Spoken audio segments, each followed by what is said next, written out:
Thank you. So, you see this lengthy topic here, and you're thinking, is this all that we're going to hear about?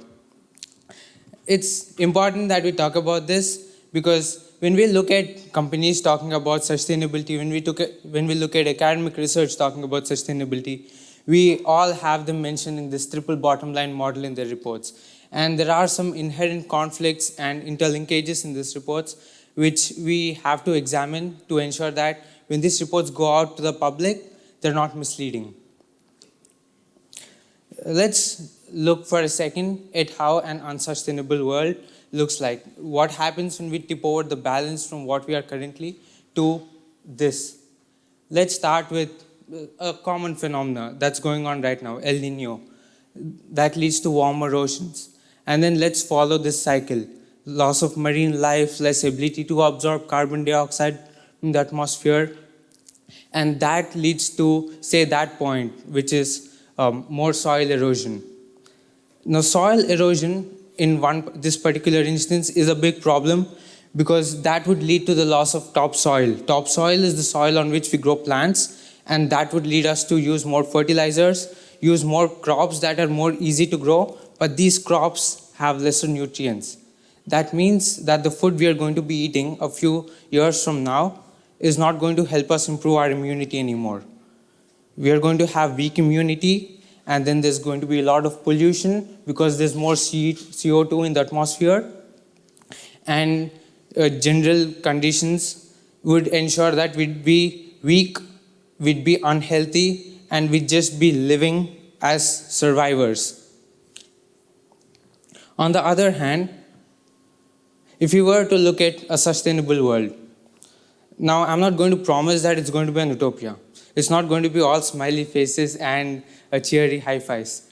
But the problems that you face in a sustainable world aren't about where to get your next meal.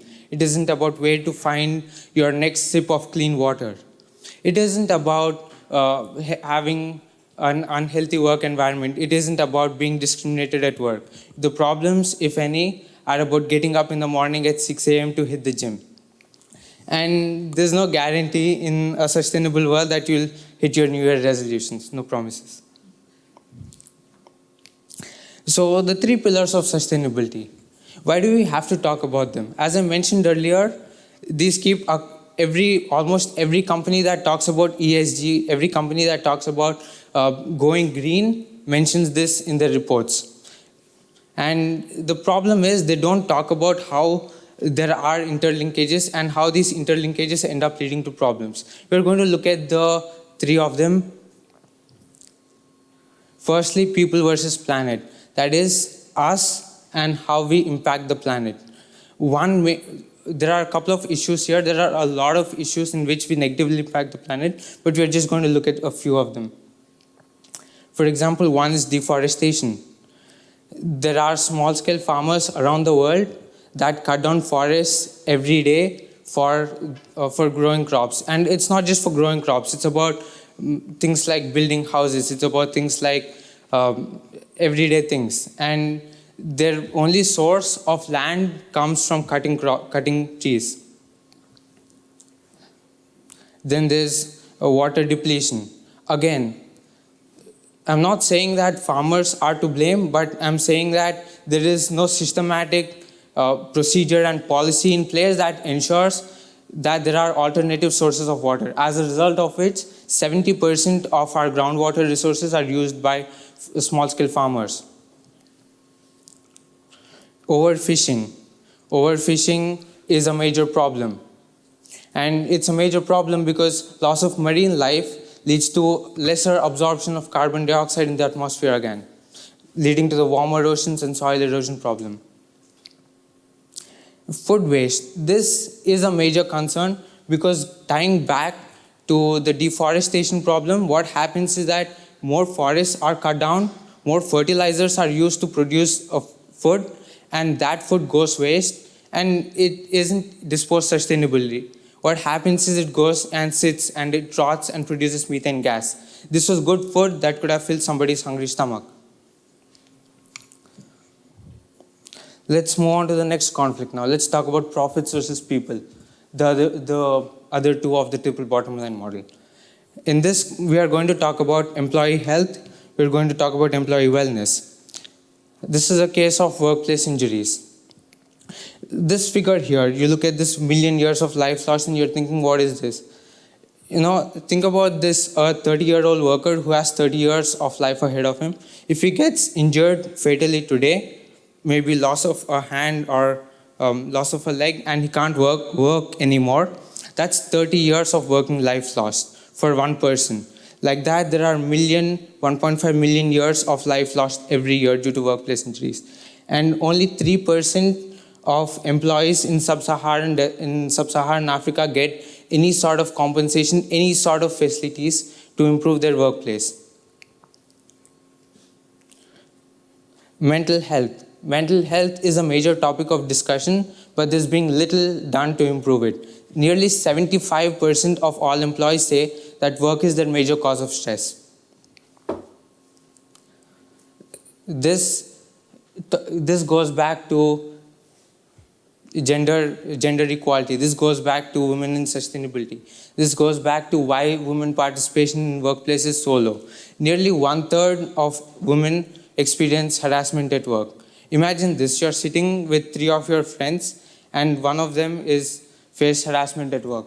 And only 32% of employees felt that when they reported it. And reporting percentages is also quite low because they face backlash. And when only such a small number feel that their employers take appropriate action, that's a cause for concern for us. Then if we talk about this, we'll also have to talk about the flip side for a second. The 2 points here talk about great resignation and quiet quitting. Great resignation, for example, has cost US economy, in this case, $1 trillion over the next 10 years. And this comes because of retraining, rehiring, and revamping their business image as such. And then 65% of employees quit because without having any other job in mind. This is the case for quiet quitting. Imagine this, your employee suddenly leaves your doors. You have no reason why he left. You have no idea how to hire the next employer so that they don't do the same thing. We are next going to talk about profits versus planet. We're going to touch upon the same issues again as we spoke about in people versus planet, because we want to see how corporates fare versus people in general. Here we see that 26 million tons or 26 million hectares of forests have been lost due to commercial agriculture. Imagine this, you have like 100 agriculture fields, out of that every 60 are derived from cutting down forests. Now, if small-scale farmers did it, it's not excusable, but it's understandable. These are poor people who can't afford any other means. But these are corporates who can afford to buy land, but they don't. They just cut down forests. Water depletion again, the same case. Nearly 52% of companies in food and agriculture and beverages report risk to water issues. These are companies that are most likely overusing them as well. Overfishing again. A lot of companies do overfishing. Now, companies have complete awareness about how to fish sustainably, but it's more a cause for corporate greed than social action that drives their actions. Greenwashing, we've heard other speakers talk about this. 95 companies greenwash in some manner or the other. Now this is a problem because to our minds, it seems that the products are green. To our minds, it seems that we can go and buy these products and we are helping the planet. But by doing that, we are actually harming the planet because we are encouraging this. Now, what can we do? At a micro level, it is true, and it appears to be true, that corporates are the cause of it. It appears that they should be held responsible, and they should be held responsible. But it's also true, and it's also visible, that when corporates present us with celebrity endorsements, with discounts, and with trendy products, and with products that give us like, life is like this, I like this kind of feeling, we want to buy that product. But at the other end of the spectrum is the fate of the entire planet. Your next purchase, the next time you swipe your credit card at a machine, you are harming the planet because you are buying a product that's not sustainable. You are buying a product that's high carbon footprint. And when we know this, and yet we put that credit card down, we type our PIN, and we harm the planet anyway. And we're still standing here talking about sustainability, but we're almost about to overshoot our yearly limits. So what can we do? We are going to be future leaders tomorrow, but today we are individuals. What can we as students do? It is simple to think that our actions have no consequences, because we are just people, right? We are just one person. What difference does it make to the planet if I throw a glass bottle in a plastic trash can? What difference would it make? That's where I'd say think about the butterfly effect. You're standing with your group of friends, right? And all of you have this beer bottle in your hand, and you're just chilling and having fun. So you take that bottle and you go and you throw it in the glass trash can. What happens is your friends watch you. The magic of a social group is that they tend to imitate each other. So the next person who's going to throw the glass bottle is going to throw it in the same glass trash can. And the next one, this creates a norm salience. And this becomes a habit. Habits transform into behaviors. And then behaviors become your mindset. Behaviors become about how you approach other things. For example, your action of throwing a glass bottle in a glass trash can would make you throw a plastic cover in a plastic trash can. If you treat a coworker nicely, you're going to start treating everybody else around you nicely too. Behavioral approach. The thing is, it's easy to change our actions. It's easy to go back and say, I'm just going to take a 2-minute shower because that's more sustainable water-wise. But it's about changing the way we perceive luxury. It's about how we see growth and how we see happiness. It's not about having 25 interchangeable shoes for the same occasion. That's not luxury, that's wastage. It's about being able to buy exactly what you need. It's about going out there and saying, this is what I need and this is just what I'm going to buy.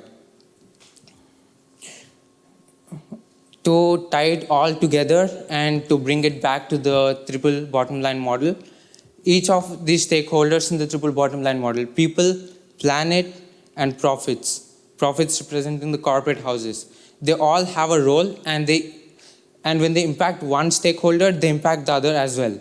So when we take any action as students, and when we take any action as future leaders tomorrow, we'll have to see about how we are going to impact the next stakeholders that we aren't factoring in when we take the action in the first place. I would like to conclude and just say that it is simple for us to take an action. It is simple for us to say, okay, I'm going to donate 100 euros to the charity, but it's more important for us to use those 100 euros better, in the sense that we go out there and buy a more sustainable product that costs 100 euros versus a high carbon footprint product that costs only 60 euros. Think about it. Thank you.